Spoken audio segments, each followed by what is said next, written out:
Josephine Boone drove the last iron stake into the cracked Kansas earth with a hammer that had belonged to her father, and she told herself she did not need a single living soul to help her do what came next.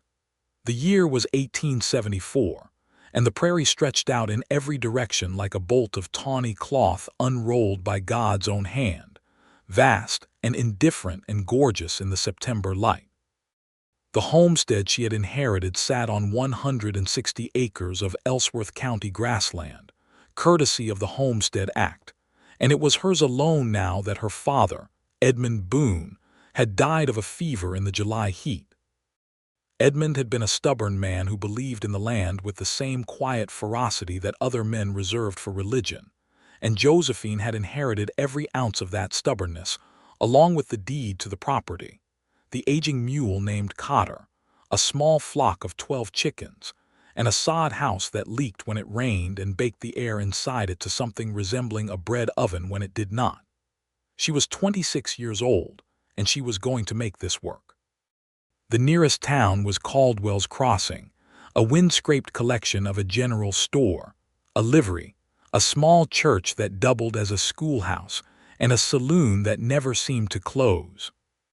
She had ridden into town twice since her father's funeral to arrange supplies and to file the necessary paperwork confirming her continued claim on the homestead, and on both occasions, the men behind every counter had looked at her with that particular brand of polite skepticism that was more insulting than outright dismissal.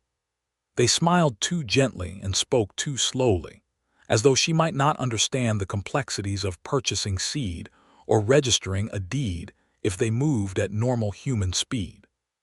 She understood perfectly well. What she had not anticipated, as she surveyed her property and began to draw up the list of everything that needed doing before winter arrived in earnest, was the matter of the neighboring homestead to the north. The Callaway claim, as it had been known until recently, was 140 acres that abutted her own land along a fence line her father had built 7 years ago. Old Tom Callaway had died the previous winter, and his land had sat empty through the spring and summer while his estate wound its way through whatever legal channels such things wound through. Josephine had grown accustomed to the silence of that northern border. She had actually rather liked it.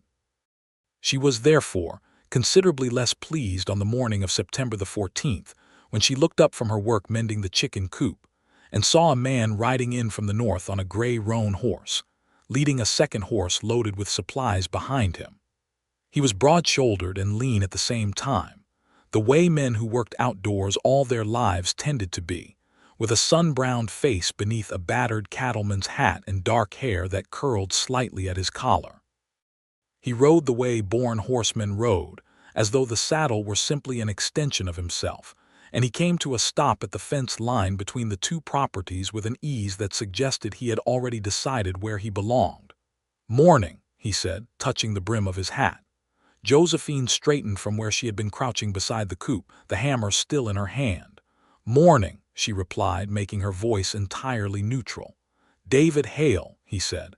"I've taken the Callaway claim. Just got the deed finalized through the land office in Wichita." He nodded toward the land to the north.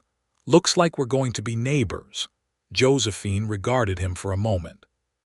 He had brown eyes that were direct without being rude, and there was something about the set of his jaw that suggested he was as accustomed to making decisions as she was to making her own. That, she thought, could become a problem. "Josephine Boone," she said. "Welcome to Ellsworth County, Mr. Hale." "Thank you kindly, Miss Boone." He looked over at the coop she had been repairing, and something crossed his face, not quite a frown, but a thoughtful narrowing of his eyes. "That south wall looks like it wants to come loose from the frame." "I am aware of that," she said. "It is on my list. I could help you fix it before I get my own camp set up. Wouldn't take but 20 minutes with 2 people." "That is very kind of you," she said, "but I have it well in hand." He looked at the hammer, he looked at the wall, he looked back at her. "All right," he said, and there was something in his tone that was not quite agreement, more like a man filing information away for later consideration. "I'll be getting settled then. You need anything, I'm just over that fence." "Thank you," she said, and turned back to her work. She heard him ride away north, and she kept her eyes on the coop wall because it deserved her attention and not because she was avoiding watching him go. She drove 3 more nails into the frame with considerably more force than was strictly necessary, and told herself that David Hale seemed perfectly decent, and that she hoped he succeeded on his claim, and that she intended to have absolutely nothing to do with him beyond the civil minimum that neighborly decency required. The south wall of the coop held for exactly 4 days before it came loose entirely at 2 in the morning in a wind that swept in from the northwest without any warning. Josephine heard the chickens raising their alarm in the dark and pulled on her boots and her coat over her nightgown and went out with a lantern to find that half the flock had scattered into the grass. She spent the next hour and a half on her hands and knees in the dark prairie, coaxing frightened hens back toward the broken structure, and by the time she had caught 10 of the 12 and propped the wall back up with a fence post and some wire, she was thoroughly exhausted, cold through to her bones, and in possession of 2 shallow scratches on her forearms from where the most indignant chicken had expressed its opinion of the entire situation. She did not go back to sleep. She sat at the small table inside the sod house and drank coffee and worked through her list by lamplight, and in the morning she drove new nails through the coop wall with the kind of determination that owed something to sheer stubbornness and something else to the fact that she had barely slept. She did not mention the incident to David Hale when she saw him briefly at the fence line 2 days later, when he came to tell her that he had found one of her missing hens sheltering near his camp, and would she like it back. She would, and she thanked him, and she thought that was the end of it. But it was not the end of it because David Hale was, she discovered over the following weeks, a man with very stubborn ideas of his own. He showed up at her fence line on a Saturday morning with a coil of rope and a post-hole digger, and the information that the north section of her fence was 3 posts short of sound, and that it would cause her problems when winter arrived. She told him she had noticed the posts and would be getting to them when she could. He nodded, and then he asked whether she would object to him digging the holes from his side, as the fence abutted his land too and he had a stake in keeping it functional, and she could not find a reasonable argument against that, so she said she did not object, and he dug the holes. Then he mentioned, while he was there with the post-hole digger already in his hands, that the posts themselves would need setting before the ground froze, and did she have the posts? She had not yet acquired the posts. He said he had 3 extra from a delivery that had been miscounted at the general store in Caldwell's Crossing, and he would be bringing them over, not as charity but as a transaction, and she could repay him with labor on his fence when her schedule permitted. She opened her mouth to object, and he said, "It is not charity, Miss Boone. It is what neighbors do on the prairie, and the fence keeps both our livestock in their respective places, and I believe we both benefit from that." She closed her mouth. He was entirely right, and she disliked him somewhat for it. The posts went in. The fence was sound. She repaid him the following week by helping him dig out the foundation for a proper root cellar on his claim, and they worked side by side in the rocky Kansas soil for 3 hours without speaking more than was necessary, and she noticed that he worked hard and did not complain, and did not make any remarks about the fact that a woman was doing the same physical work he was doing, which in her experience was itself something of a rarity. "Where are you from, Mr. Hale?" she asked during a break when they were both drinking water from a canteen. "Texas, originally," he said. "Worked cattle drives up the Kishom Trail for 5 years. Decided I wanted land of my own more than I wanted to keep moving someone else's cows north every spring." She nodded. "And before the drives. Grew up on a ranch near San Antonio," he said. "My father and brothers still run it. I wanted something that was mine." He looked out over the flat horizon. "This land is mine." She understood that completely. "My father came out here from Missouri in '67, she said. "He spent 7 years building this claim. He died in July." David Hale turned to look at her then, and his expression was one of uncomplicated sympathy, not pity. "I'm sorry," he said. "Was he a good man?" "He was a very good man," she said. "He was stubborn and particular, and he worked himself half to death for this land. I intend to carry it forward." "I don't doubt it," David said, and there was nothing in his voice that suggested he was being polite rather than honest, and that surprised her enough that she had nothing to say in response for a moment. They went back to digging. October came in with cold mornings and warm afternoons and skies so wide and blue they made her chest ache. Josephine's days were structured with the precision of someone who understood exactly how much work one person could accomplish between sunrise and the moment the light failed, and she moved through her tasks with a determined efficiency.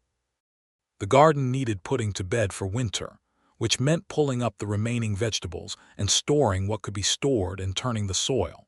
The mule needed attention. The sod house needed its roof checked, and the walls needed fresh plastering in two places where the summer heat had opened cracks that would let in the cold.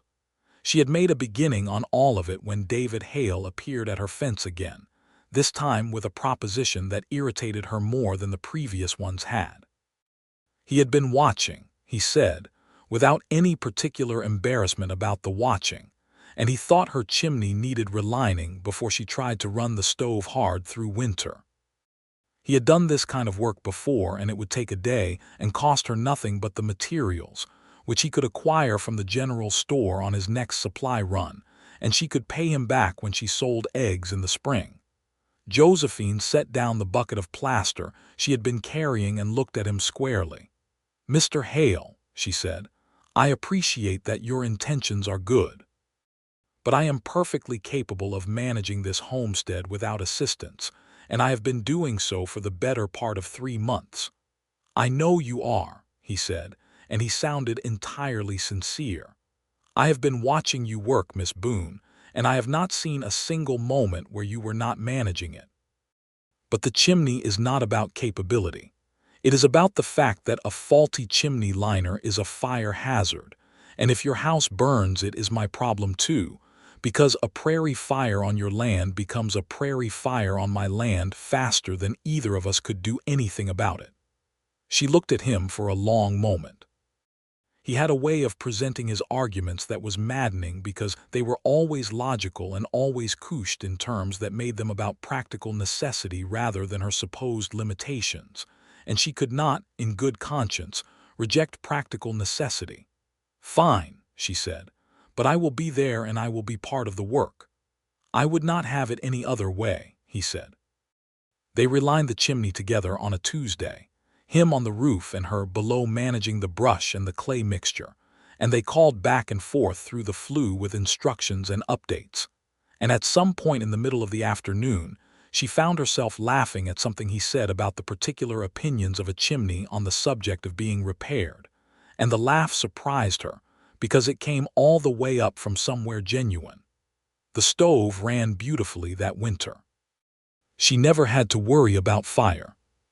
She did not think about the fact that she had been genuinely alone on this land for months, that she had not laughed with another person in so long. She had nearly forgotten what it felt like, until she was lying in her bed that night listening to the wind move across the sod roof and turning the feeling over in her mind like something she had found unexpectedly in a pocket. November brought the first real cold, a blue norther that swept down from the panhandle, with a ferocity that the old-timers in Caldwell's Crossing had apparently been predicting for weeks. And Josephine woke one morning to find the temperature had dropped 40 degrees overnight, and her water barrel had grown a skin of ice an inch thick. She worked through the morning chores with her breath coming out in long white plumes, and her fingers going numb inside her gloves, and she was in the middle of chopping wood when she heard hoofbeats. David arrived with a string of 6 fat rabbits he had trapped and the information that the storm was likely to run for another 3 days, and did she have enough firewood laid in. She told him she had enough. He looked at the woodpile. She had enough for perhaps 2 days at the rate she would need to burn it. "I have a surplus," he said simply. "Mr. Hale." "Miss Boone, I have a surplus because I chopped it anticipating I might need to share some with my neighbor," he said, and there was a quality in his voice now that was different from the careful practicality he usually employed, something a little warmer and a little more direct, and she noticed it even as she told herself she was not noticing it. Will you let me help? She looked at the rabbits he was holding. She looked at the sky, which had gone the color of dirty pewter in a way that confirmed everything he was saying about the storm. Yes, she said. Thank you. He brought 2 loads of split wood on the back of his second horse and stacked it in the linta beside her sod house, and she made rabbit stew with herbs from the dried bunches hanging inside. And because the storm was already blowing hard and it seemed foolish to send him out in it, she invited him to eat. They sat at the small table in the dim warmth of the sod house, the wind banging against the thick earthen walls outside, and ate rabbit stew with corn bread, and she poured coffee from the pot on the stove, and the whole situation felt more domestic than she had intended it to and less uncomfortable than she might have expected. "This is good," he said, of the stew. "My mother's recipe," she said. "She died when I was 11. My father kept all her recipes in a tin box. He could not cook much to speak of himself, so I taught myself from her notes." "She sounds like a practical woman," David said. "She sounds exactly like you," Josephine said, and then she was surprised she had said it, and so was he, and for a moment there was a silence that had a different texture than their usual silences. He smiled then, and it changed his face from something merely pleasant into something that she found herself wanting to look at, which she considered a distinct inconvenience. "I will take that as a compliment," he said. "It was meant as one," she said, and looked down at her stew. They talked for another hour. He told her about Texas, about the drives, about the first time he had stood at the edge of a cattle herd in the pre-dawn dark and watched the stars set over the open country, and understood with his whole body what the land could mean to a person. She told him about her father's vision for the homestead, about the spring where the water ran clear even in dry years, about the particular gold of the Kansas grass in October light when the angle of the sun hit it just right. Neither of them talked about anything sentimental. They talked about land and weather and work, the language of people who lived by physical reality, and somehow within that language something else was also being said, though neither of them put a name to it. He left when the storm broke enough to make riding safe, and she stood in the doorway of the sod house and watched him go north through the gray afternoon, and told herself that the warmth she felt in her chest was nothing more than the effects of the good fire she had going in the stove. December arrived, and with it a problem she had not anticipated and could not solve alone. Cotter the mule had been favoring his left foreleg for 2 weeks, and she had done what she could with warm compresses and rest, but the leg had worsened rather than improved, and when she examined it on a Monday morning in early December, she found heat and swelling that told her it was worse than a simple strain. She needed a veterinarian, and the nearest one was in Wichita, a day's ride away. Cotter was the only draft animal she had, and without him she could not haul wood, break ground in the spring, or do a dozen other tasks that required more pulling power than she possessed. She was examining the leg, her face grim with the effort of not letting panic take hold, when David Hale's boots appeared in her field of vision. "How bad?" he asked. She told him what she had found. He crouched beside the mule and ran his hands over the leg with the quiet confidence of someone who had spent years around working animals, and he was thorough and patient about it, and Cotter, who was not by temperament a patient animal, stood still under his hands with a trust that was almost reproachful. "It is not broken," he said, "but it is badly inflamed. He needs a poultice and strict rest and probably 3 weeks off that leg." "I know," she said, "but I cannot get supplies from town without him." "I have a horse," David said. She opened her mouth. "And before you argue with me," he said, standing and looking at her with that brown-eyed directness that she was beginning to find simultaneously irritating and compelling, "I will tell you that I need to go to Caldwell's Crossing before the end of the week anyway for my own supplies, and adding your list to mine is no more than a matter of writing it down. You cannot carry everything on one horse in December." "I will take the pack horse," he said. "She will manage." Josephine closed her mouth, opened it again. "I will give you a list and the money for everything on it, and you will follow the list exactly." He touched his hat. "Yes, ma'am." He followed the list exactly and brought back everything on it plus a paper twist of peppermint candies that he said he had gotten for himself but that he had gotten too many of. And did she want them? And she took them without comment and ate one that evening by the fire and thought that he was the most aggravating and decent man she had ever encountered. Cotter recovered over 3 weeks of enforced rest, and Josephine applied the poultice twice daily and kept a close eye on the leg. And by Christmas Eve, the swelling was nearly gone. She had not asked David to help with Cotter after the first day, but he stopped by every few days to check on the mule's progress, always arriving with some plausible reason that had nothing to do with the mule, and she always let him in. On Christmas Day, she woke to find a small bundle on her porch, a tin of good tea, a jar of apple preserves, and a note in a plain, firm hand that said, "Merry Christmas, Miss Boone. I hope Cotter continues to improve. Hale." She stood in the doorway in the cold morning, holding the bundle, and felt something in her chest go soft in a way that she immediately attempted to fortify back into its proper shape. She spent the morning baking a spice cake from her mother's recipe, and in the afternoon she walked north through the brown grass to his camp, carrying the cake in a cloth, and knocked at the door of the small cabin he had built from timber hauled from Caldwell's Crossing. He opened the door looking surprised, which she found satisfying. "Merry Christmas, Mr. Hale," she said, and held out the cake.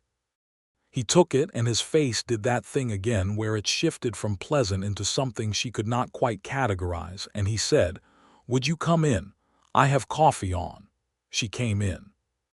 His cabin was simple and orderly in the way of a man who had grown up with military-style cleanliness on a working ranch.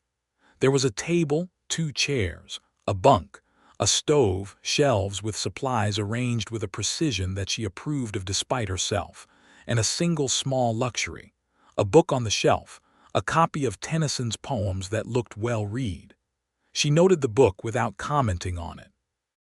They drank coffee and ate slices of the spice cake, and outside the sky went white with the possibility of snow that did not materialize. And inside the cabin, it was warm and quiet and comfortable in a way that she had not experienced with another person since her father had been alive. "Do you miss Texas?" she asked. "Sometimes," he said. "I miss my brothers, I miss the smell of the mesquite in spring, but I do not miss feeling like I was living on someone else's land." He looked at the wall of his cabin. "This is mine, that is worth missing things for." "Yes," she said, "it is." He looked at her then in a way that was longer and more deliberate than his usual direct glances, a look that seemed to be taking something in and considering it carefully, and she felt the blood come up in her face despite herself and looked down at her coffee cup. "Miss Boone," he said, "I want to ask you something, and I hope you will not take it as an insult." "Ask it," she said. "Are you managing?" he said. "Not the homestead. I know you are managing the homestead. I mean the rest of it, the loneliness, the grief, your father not being there." The directness of the question hit her somewhere undefended, and she was quiet for a moment. "I am managing," she said finally. "I am better at managing when I have work to do. The work is a mercy." "Yes," he said, "I know that particular mercy." She looked up at him. "Have you lost someone?" "My mother," he said, 3 years ago. She was the one who understood why I needed to come north and find my own place. My father did not understand it at all. She understood everything about it. When she died, I came north the next spring. She nodded slowly. "I am sorry for your loss, Mr. Hale, and I for yours, Miss Boone." They looked at each other across the small table in the warm cabin while the winter settled around them outside. And there was something in the quality of that shared gaze that was too honest to pretend away and too new to name yet. And she felt it in the same place. She felt the grief and the stubbornness and the love of the land, somewhere deep and central and entirely her own. She walked home across the frozen grass an hour later in the blue winter dusk, and she did not try to pretend she was not thinking about his eyes. January was brutal. Kansas in January was not a month for sentimentality. It was a month for survival, for keeping fires going through the long nights, and making sure the animals were sheltered and the water did not freeze solid. And Josephine threw herself into it with the same relentless efficiency she brought to everything. She and David fell into a pattern that neither of them had formally agreed to, but that had established itself with the quiet inevitability of something that made sense. He checked on her fence line on his way past it. She noted the condition of his access road when she passed it on her way to the creek. If either of them had a problem the other could help with, they helped.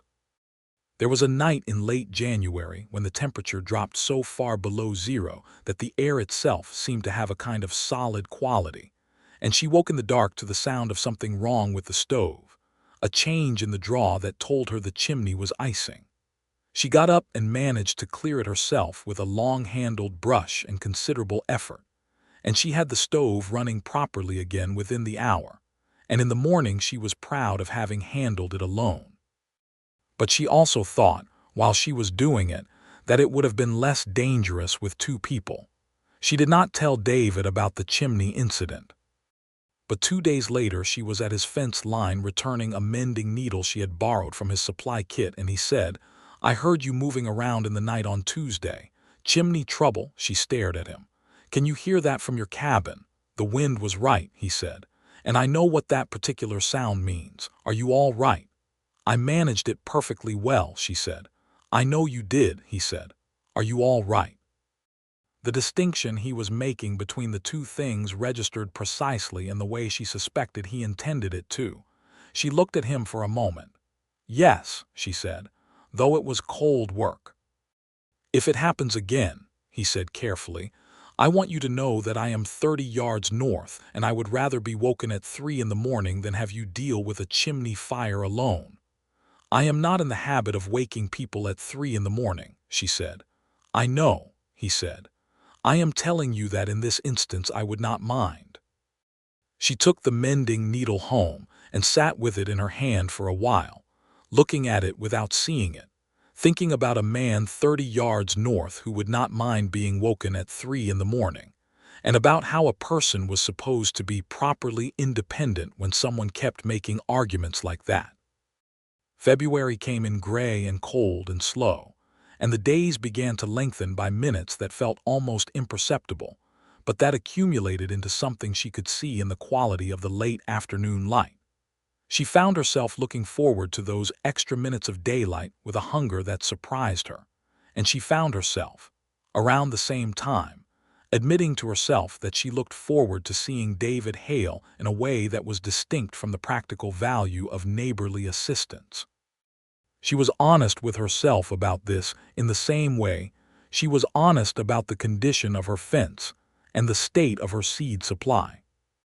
She did not indulge in it or romanticize it, but she did not deny it. She was 26 years old and she had been alone for 8 months, and the man next door was kind and capable and looked at her like she was worth looking at, and those were facts, and she could hold them without doing anything foolish about them. But things have a way of developing their own momentum regardless of the careful intentions of the people involved. It was a Thursday in the middle of February when she rode into Caldwell's Crossing alone for the first time since Cotter's recovery to arrange for her spring seed order, and found herself in a conversation with Robert Greer, who owned the general store, that went on longer than she had anticipated and took a direction she had not planned for. Robert Greer was not a bad man, but he was a man of his era and his community, which meant that he harbored a deep and structural skepticism about the ability of a lone woman to maintain a productive homestead in Ellsworth County. He had expressed this skepticism before in the form of overly patient explanations and unsolicited advice, and she had endured it because she needed his store. But on this February Thursday he expressed it in a new way, which was to suggest, while writing up her seed order, that she might consider selling the homestead before spring. "Now, Miss Boone," he said, in that particular tone, "I'm not saying you haven't done well out there because I know your father's land is good land. But one woman alone over the winter, and you've got the spring work ahead of you, and the planting, and there are several buyers who have expressed interest in the Boone claim, and I am only saying you should know that you have options." Josephine looked at Robert Greer across his counter and felt the anger come up in her like a clean, cold thing. "Mr. Greer," she said, "I appreciate your concern. My seed order is 40 pounds of winter wheat and 20 of corn and 10 of kitchen garden seeds as listed on this paper. I will pay half now and collect in the spring. Thank you for your time." She walked out of the general store into the gray February air and stood on the boardwalk for a moment with her hands in tight fists inside her gloves. The anger was still there, clean and cold and clarifying. She was going to stay on that land, and she was going to plant every seed she had ordered, and she was going to bring in a harvest in the fall, and Robert Greer was going to see every bit of it. She rode home with her jaw set and her back very straight, and she came over the rise onto her property in the last of the afternoon light and stopped her horse because David was there. He was at her fence line, and he was not alone. There were two men with him she did not recognize, and the conversation between the three of them had a quality that she read from 50 yards away as tense. She rode toward them at a steady pace, and as she drew closer, she could hear one of the strangers saying, in a tone that carried its own kind of arrogance, that the Boone claim was going to be very difficult for a single woman to hold through a second winter, and that certain interested parties would make a fair offer that she ought to consider. She recognized the type before she had a name to put to it: land speculators. There had been plenty of their kind moving through Ellsworth County since the railroad had begun making noises about expansion, and they had a way of appearing around claims that had experienced any kind of difficulty and suggesting with great reasonableness that the homesteader in question might be better served by selling. She rode directly up to the fence and looked at the two strangers without any preamble. "Can I help you, gentlemen?" The taller of the two, a narrow-faced man in a good coat, turned to her with the practiced smile of someone accustomed to managing difficult situations through charm. "Miss Boone, we were just discussing your property with your neighbor here." "This is not a discussion you are authorized to have on my behalf," she said pleasantly. "My property is not for sale. If you have paperwork to that effect that you need me to sign, you have the wrong woman. If you do not, then I will wish you a good afternoon." The narrow-faced man looked at his companion. His companion looked at David. David, who had been standing with his arms folded across his chest and an expression that was several degrees below friendly, said nothing, but the nothing he said was very eloquent. The two men left. David looked at her. She looked at him. "How long had they been there?" she asked. "About 10 minutes," he said. "I came over when I saw them stop at your fence." She exhaled slowly. "Robert Greer at the general store made a similar suggestion today," she said. "Did he?" David said, and his voice was very flat. "I declined his suggestion politely and made my seed order," she said. He looked at her for a moment, and she could see something working behind his eyes, something that was not quite anger on her behalf and not quite admiration, but was perhaps both of those at once. "You are not going to sell," he said. It was not quite a question. "No," she said, "I am absolutely not." "Good," he said, and the word came out with a feeling behind it that was simple and complete and aimed at her specifically, and she felt it land somewhere warm and central. He helped her unsaddle her horse without asking, because they had arrived at a point in their acquaintance where certain kinds of help no longer required the negotiation that the earlier kinds had, and she let him because she was tired from the ride and the encounter at the store, and because his presence on her property felt, if she was being entirely honest, like something that belonged there. She made supper for both of them that evening, and they ate at her small table, and she told him about her father's plans for the spring and the fields he had intended to break, and he told her about the cattle he was planning to acquire in the spring, 2 heifers and a bull that a man in Wichita was selling at a price that made sense, and they talked about the economics of homesteading with the earnestness of people who had staked their futures on it. And the conversation went on until the stove needed another log, and she realized the evening had grown very late. He stood to go. She walked him to the door. He turned on the threshold with his hat in his hands and looked at her in the lamplight of the open doorway, and there was a moment that stretched out between them, long and quiet and full of something that had been building since September. "Miss Boone," he said. "Mr. Hale," she said. "I wonder," he said, "if you might call me David." She looked at him. The lamplight made the planes of his face warm and clear. She had been managing this homestead alone for 8 months, and she had been managing her feelings for this man for at least 4 of them, and she was 26 years old and she was not a fool. "I wonder," she said, "if you might call me Josephine." Something eased in his face then, something that had been held carefully against the possibility of refusal. "Good night, Josephine," he said. "Good night, David," she said. She closed the door and leaned against it in the warmth of the interior and pressed her hands flat against the wood, as though she were reading the truth of the moment through her palms. March came in on the back of a warming wind that smelled of mud and new grass, and the world began its annual conversion from the iron certainties of winter into something more contingent and alive. The creek ran high with snowmelt. The first crocus appeared along the south wall of the sod house. Josephine's chickens, who had been reduced in their ambitions by the cold, began laying again with the enthusiasm of creatures who had been waiting all winter for the permission. She and David moved through those March weeks in a new key. The first-name basis had changed something between them, not dramatically, not in any way that could be pointed to and categorized, but in the way that a slight shift in the angle of a door changes the quality of light in a room. They still worked mostly in the practical register. There was still a great deal to do, but there were also moments, small ones, that accumulated into something larger than their individual components. He brought her the Tennyson volume from his shelf one afternoon, leaving it at her door with a note that said he thought she might like it, and that she could keep it as long as she wanted.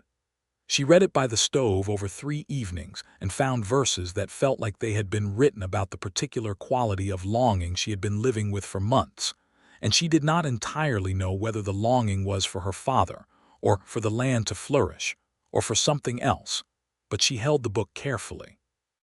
She returned it with a note of her own that said she had very much enjoyed it, particularly the poem about the mariner, and had he read the part about the lotus eaters.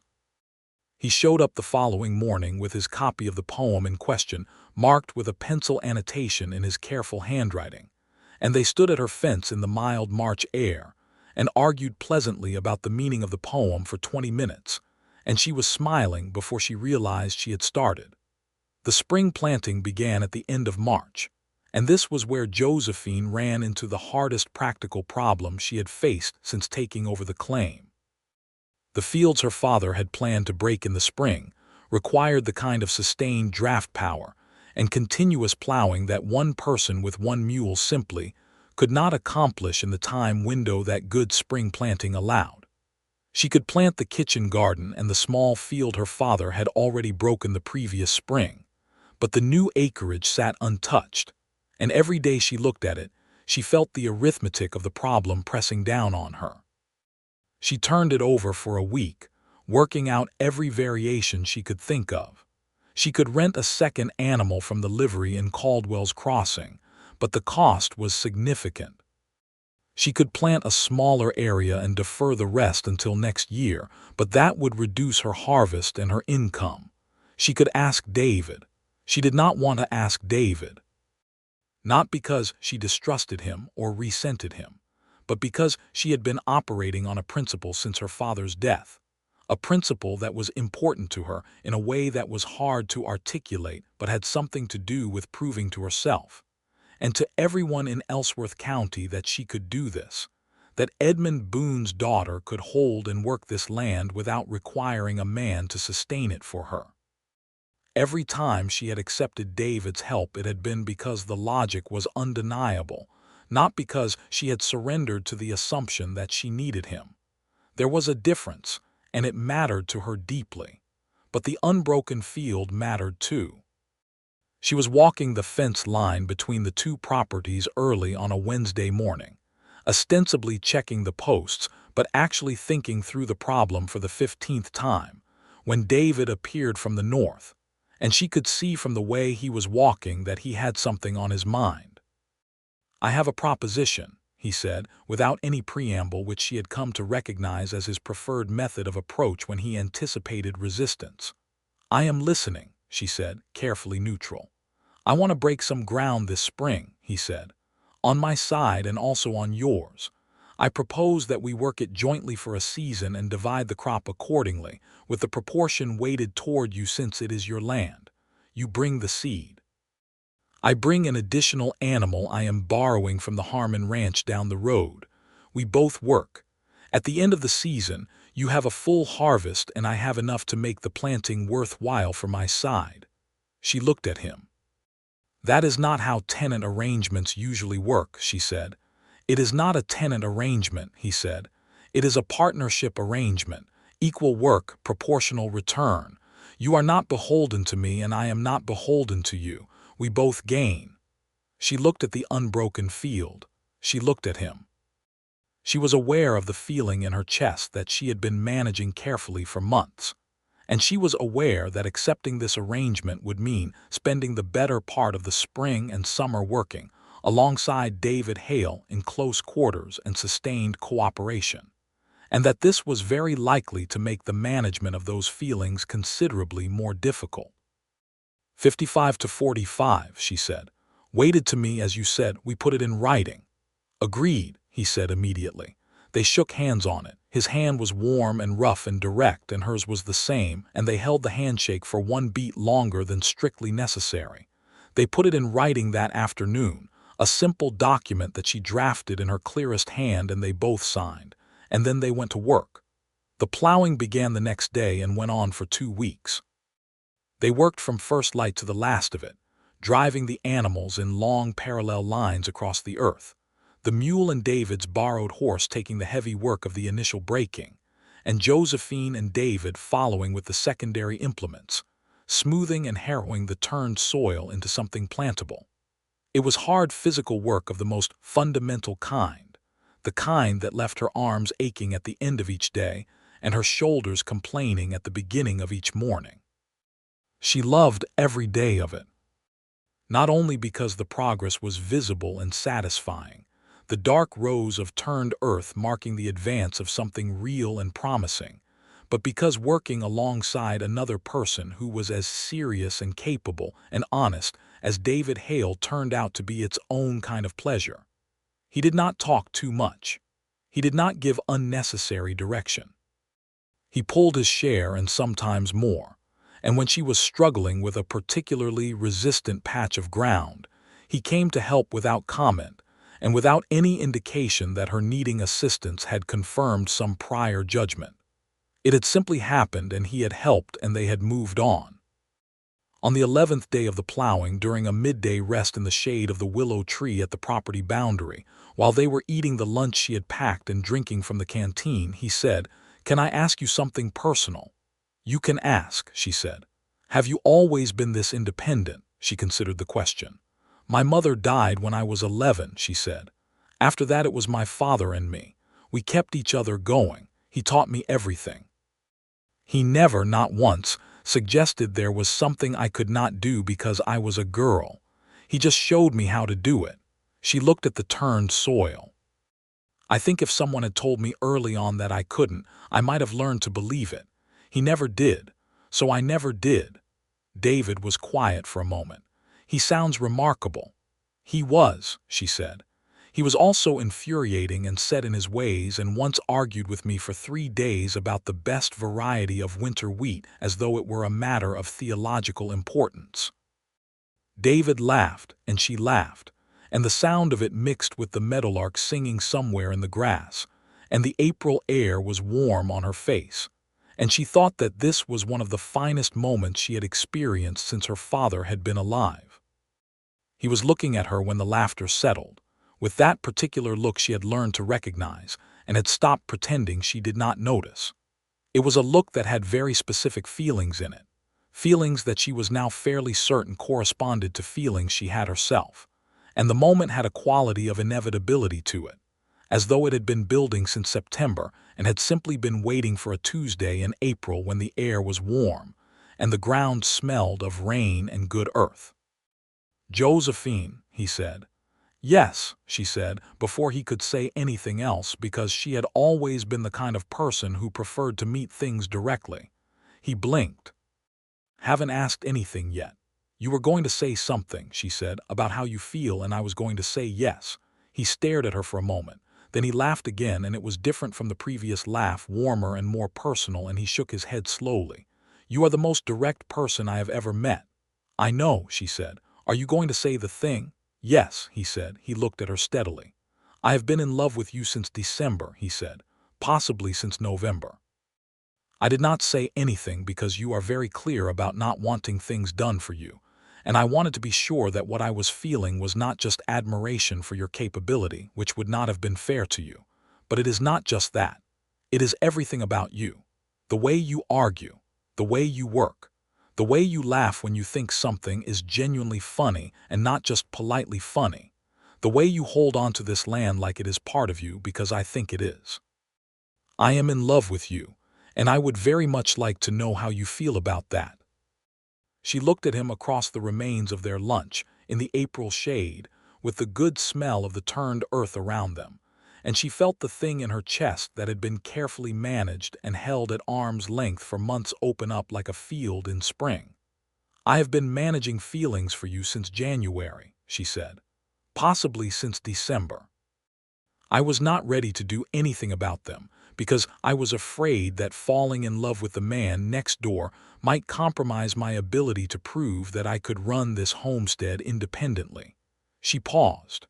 "I have decided that this is a false dilemma." "It is absolutely a false dilemma," he said, and his voice had gone a little unsteady at the edges. "I love you," she said. "I would like you to know that clearly." He reached across and took her hand, the way they had shaken hands over the partnership agreement, but entirely different, and she let him hold it and turned her hand over to hold his back, and they sat like that for a long moment in the April sunshine with the meadowlark still singing in the grass. He leaned forward and kissed her, gently and directly and in the same manner that characterized everything else he did, and she kissed him back with all the warmth she had been keeping carefully in reserve, and the willow tree provided its quiet witness, and the horses grazed peacefully, and the whole wide Kansas sky arched overhead in its enormous spring blue. They planted the seed the following week, every acre of it. May was extraordinary. Josephine had been paying close attention to the land for years, but May of 1875 was the May of her life, the one she would measure other Mays against for as long as she lived. The wheat came up in long green lines that moved like water when the wind came through. The kitchen garden established itself with the enthusiasm of good soil well worked.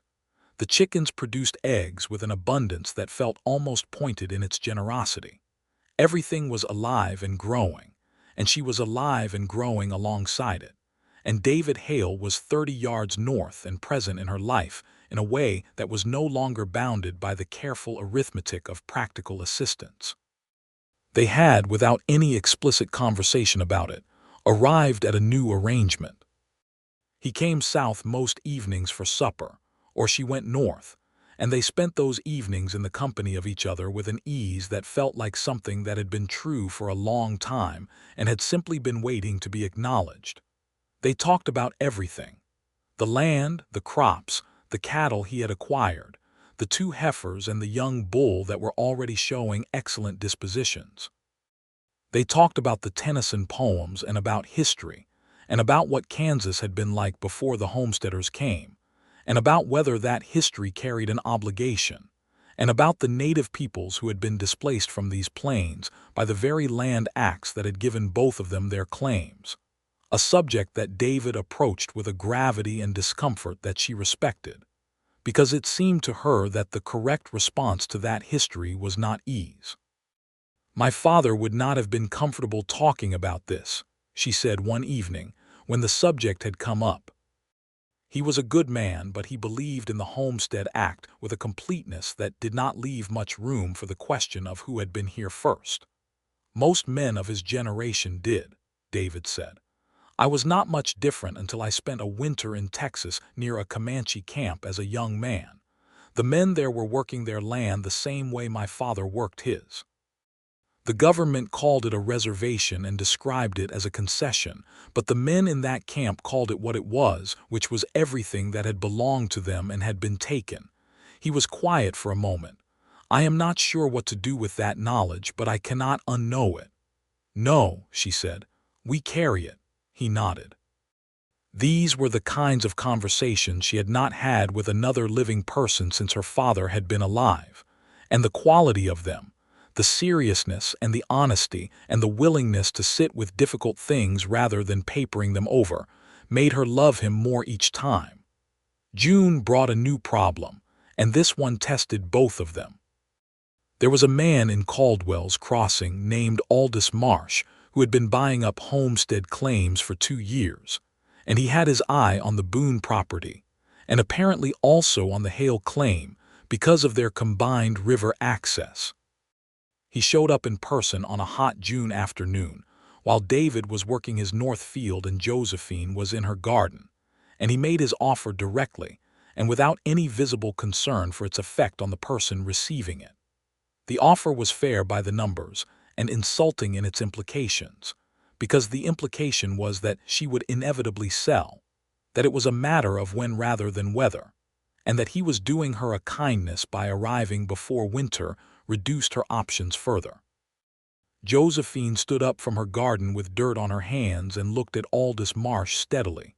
"Mr. Marsh," she said, "I have said this land is not for sale.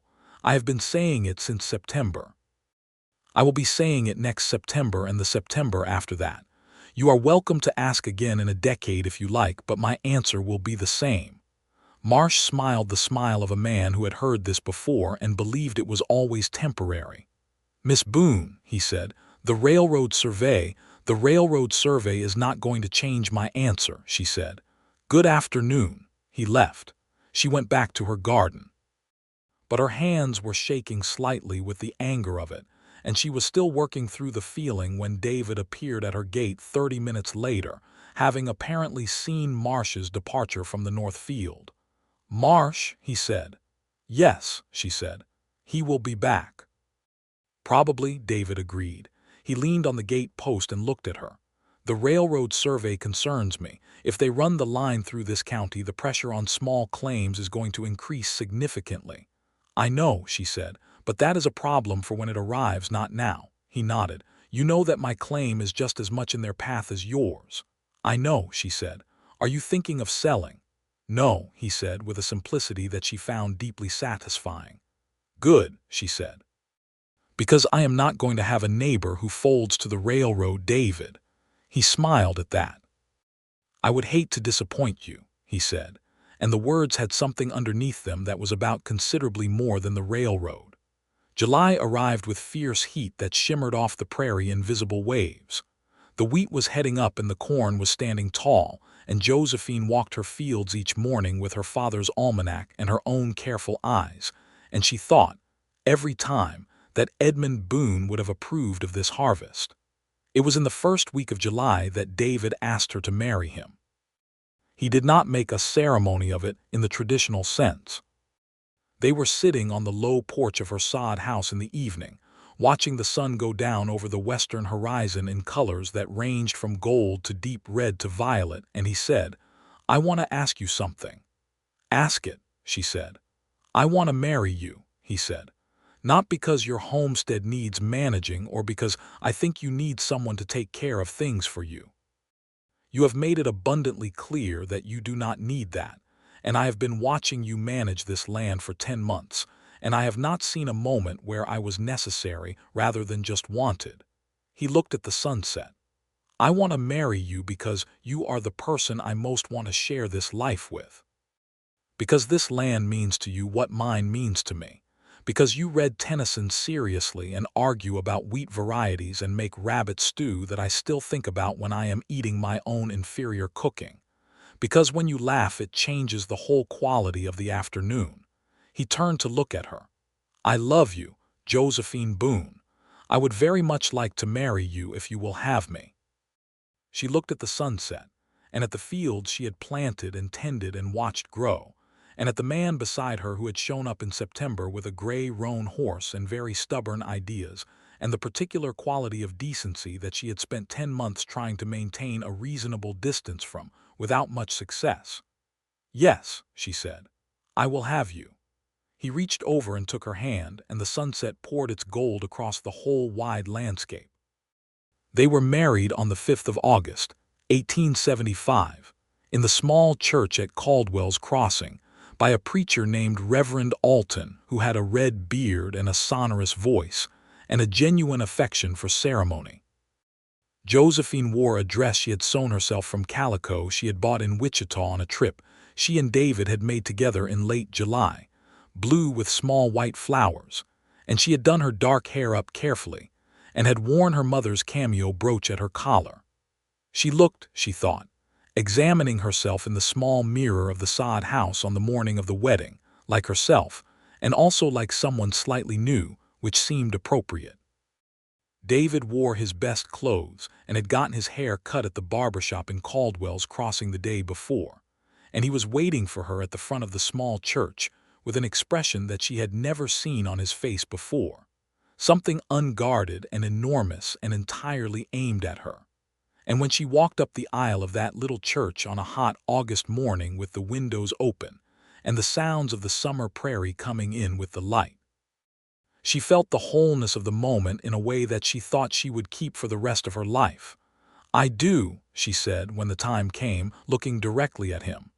"I do," he said, looking directly back. The congregation of about 20 people, comprised mostly of their neighbors and the people from town who had watched Josephine Boone survive a winter alone and respected her for it, offered their applause. Robert Greer from the general store, to his credit, was there and shook David's hand warmly and told Josephine that her spring wheat had been the best grown in the county that year and that he was sorry for having suggested she consider selling. She accepted his apology graciously and told him she was glad to hear it about the wheat. They rode home to her homestead, their homestead now, in the late afternoon, and David made a fire and she made supper and they sat together in the warm August evening and listened to the crickets begin. And it was simple and domestic and absolutely everything she had ever wanted without knowing quite what shape it would take. She moved his things from the cabin to the sod house over the following days, and they agreed that the cabin would serve as a proper barn and storage space, while they planned for a real house to be built when the harvest money came in. The cabin was well built and sturdy, which was useful, and the sod house, while imperfect, was home in the way that only a place you have fought for can be, and she was not ready to leave it. The harvest came in September, and it was everything she had hoped for. The wheat yielded well beyond what she had dared to estimate, and the corn was solid. And when she stood in the field on the first morning of harvest and looked at what she and the land and the season had made together, she pressed both hands to her face and stood that way for a long moment because the feeling was too large for an ordinary expression. David found her there and said nothing, only put his arm around her, and she leaned into him and they stood together in the field that was both of theirs now, and the morning was golden, and the grain stood all around them in its late-season abundance. They sold a significant portion of the wheat in Caldwell's Crossing and in Wichita, and the price was good, and between the grain money and the income from David's cattle operation, they had enough to begin planning in earnest. They hired 2 men from town for the harvest week, good workers who came without drama and left with their pay, and when the last of the crop was in and the field stood empty and shorn, Josephine sat down at her small table and added up the figures and found that they were not just surviving. They were building something. The conversation about the house had been ongoing since August, and by October they had settled on a plan. David had a friend in Wichita, a carpenter named Frank Hughes who had been doing good work on the expanding town of Wichita, and who agreed to come out to Ellsworth County in the spring with his tools and his lumber contacts, and for a negotiated price that Josephine drove down by 20% through the kind of focused bargaining that left Frank Hughes slightly dazed and very respectful. They engaged him to build them a proper two-story frame house on the slight rise above the creek. The winter of 1875 was different from the previous winter. Josephine had spent the previous winter alone in the sod house, managing everything herself, proud of her competence and sustained by it, but also more alone than she had allowed herself to acknowledge. This winter she was not alone, and the difference was not merely practical, though it was that two people managing the cold weather tasks was measurably easier and safer. The difference was in the quality of the evenings, in the lamp burning over the table while David read and she sewed, in the sound of another person breathing in the dark, in the small daily negotiations and courtesies of a shared life. She understood clearly, the happiest she had been since her childhood. They had their first real argument in November, over the matter of the spring planting plan. She wanted to break more ground than he thought they could responsibly handle, and he said that overextension was a risk that small homesteaders could not afford, and she said that his risk tolerance was conservative to the point of leaving opportunity on the table, and he said that her ambition was excellent but needed to be paired with patience, and she said he was being condescending, and he said he was absolutely not. And they went to bed without speaking and lay in the dark, on opposite sides of the mattress being stubborn at each other. In the morning she got up first and made coffee and thought about it with the clear early light coming through the window. He was not wrong about the risk. She was not wrong about the opportunity. The answer was somewhere between their two positions, and she had known that the night before, and so had he, and what had actually happened was that they had both been too proud to say so in the moment. She poured 2 cups of coffee and set them on the table. He came out a few minutes later and sat down and wrapped both hands around his cup and said, "I think the answer is probably somewhere between our two plans." "Yes," she said. "I was going to say the same thing." He looked at her over his coffee with the expression she had come to love, the one that was both direct and warm and faintly amused by the world.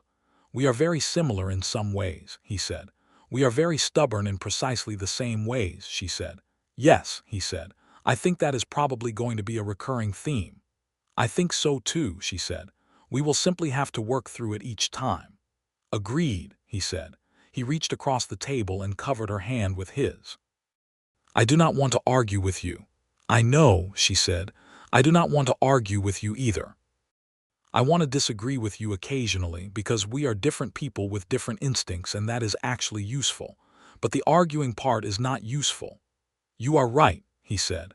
"As you often are," she smiled. "Almost always," she corrected.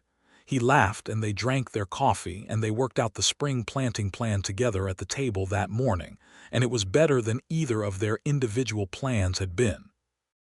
December of 1875 arrived with news that changed the texture of their future, in a way they had not expected this soon. Josephine had been aware for a few weeks of a change in herself, something subtle in the way she felt in the mornings, a tiredness that was different from the working tiredness she was accustomed to. And she was a practical woman who had grown up on a working homestead, and she understood what these signs indicated. She told David on a Sunday evening, sitting at the table with the lamp lit between them. He went very still for a moment when she told him, the way she had noticed he went still when something mattered very much, and he was making sure he understood it correctly. Then he looked at her with an expression that had no guards at all, something wide open and honest and astonished with its own joy.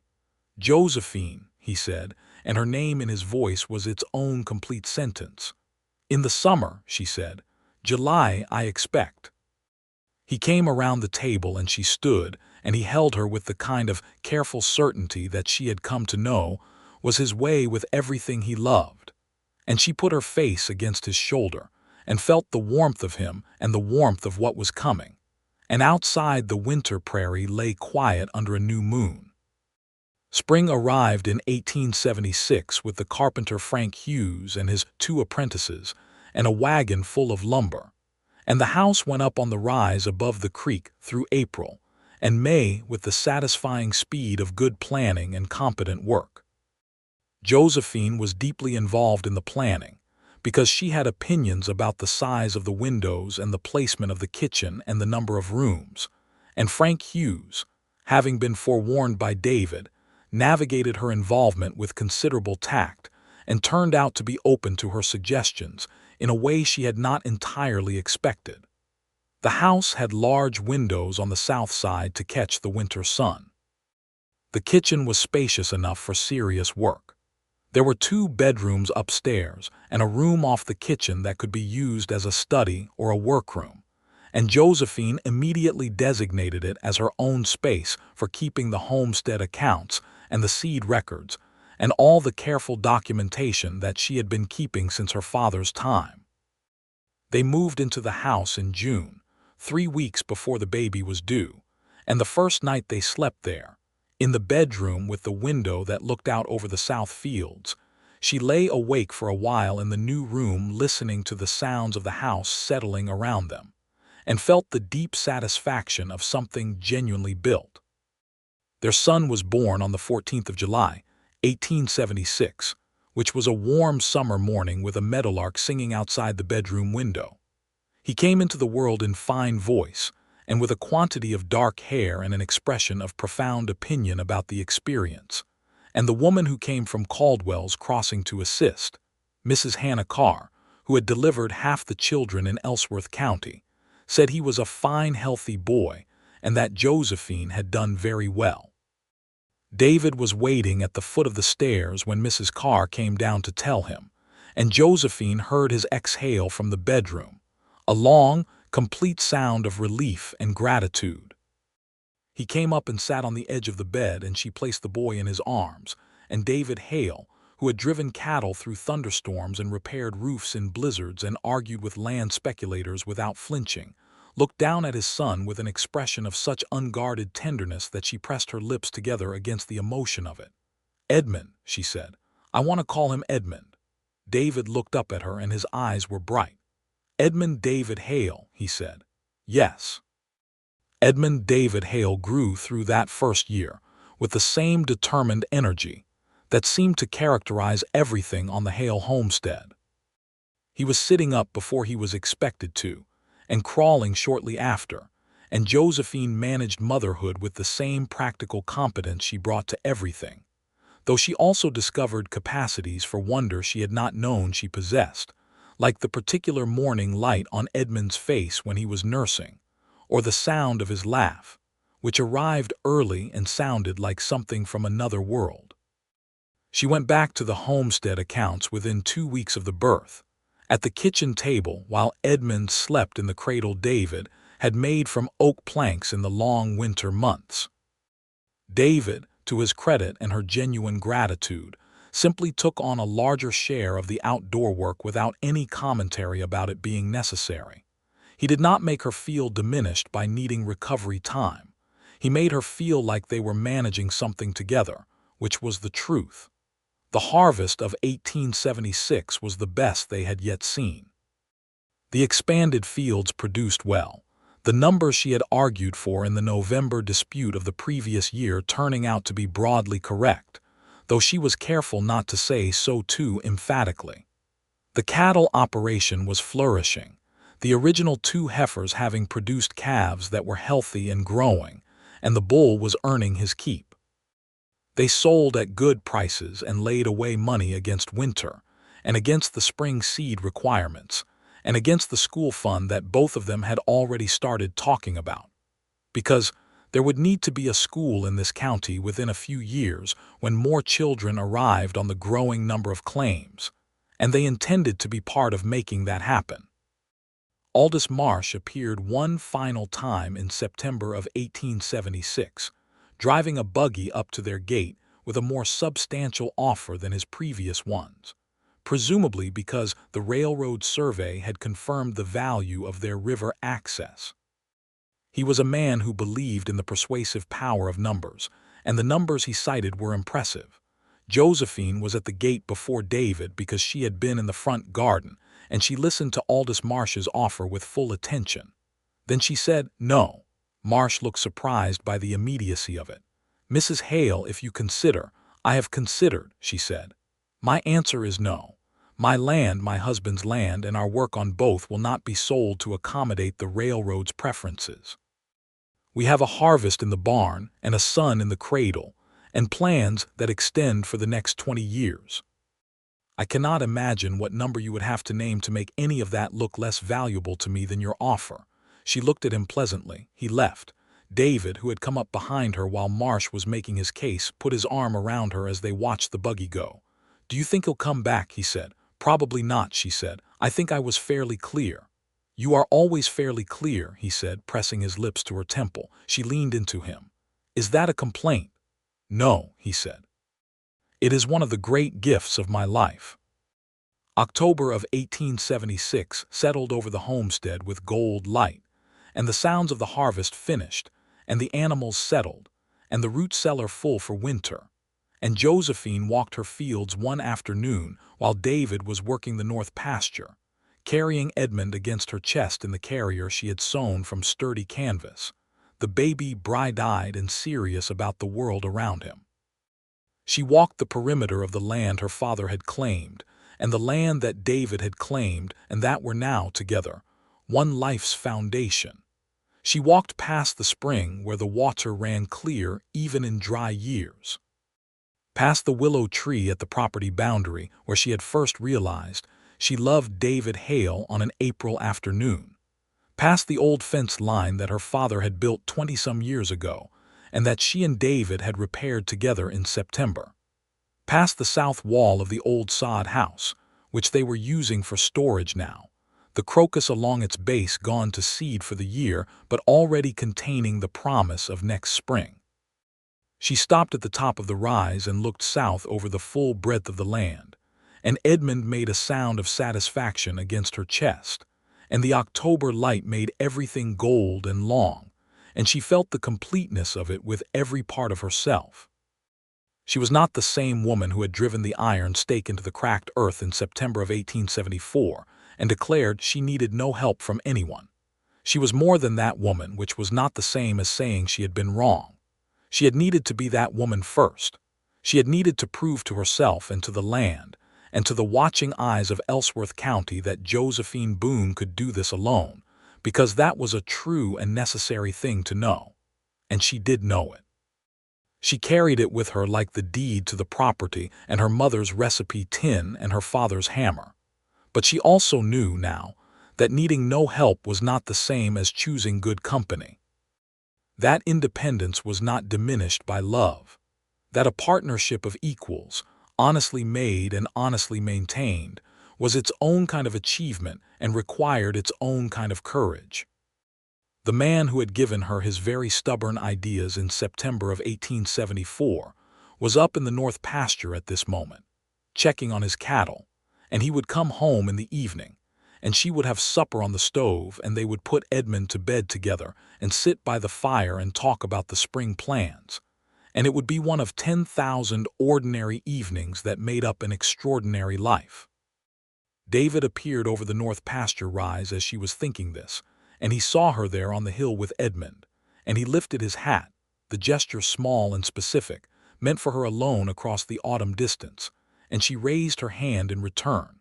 He walked toward her across the golden grass, and Edmund made an eager sound at the sight of him, and she smiled before David was close enough to see it, the kind of smile that belongs only to moments of private and uncomplicated happiness. "How is he?" David asked, coming up beside her and touching Edmund's cheek with one finger. "Opinionated," she said. "As usual," David smiled. "He comes by it honestly." She looked up at her husband in the October light, with the full length of their land behind him and the child between them and the whole long future of it stretching out like the Kansas sky, wide and possible and entirely theirs. And she thought that stubbornness, in the right hands and aimed at the right things, turned out to be perhaps the finest quality a person could possess. "The north fence needs checking before winter," she said. "I know," he said. "I was going to do it Thursday." "I will help," she said. He looked at her with that expression, warm and direct and entirely hers. "I know," he said. They walked back toward the house together through the October afternoon, and the meadowlark sang in the grass, and the smoke from the kitchen stove rose straight and thin in the still air, and the fields lay golden all around them in the last light of the season, full of everything they had planted and grown and were going to plant and grow again, year after year together, on this land that was theirs, that they had made with their hands and their stubbornness and their love, and that they would leave in time. To Edmund and to whatever other children the years brought as their own inheritance, not just the land itself, but the particular knowledge of what it cost and what it was worth, and the absolutely certain understanding that both things were the same. The sun went down over the western horizon in colors she could not have named, and the first stars appeared above Ellsworth County, Kansas, and Josephine Boone Hale walked home with her husband and her son through the finest evening of her life, one of many such evenings, one of many still to come.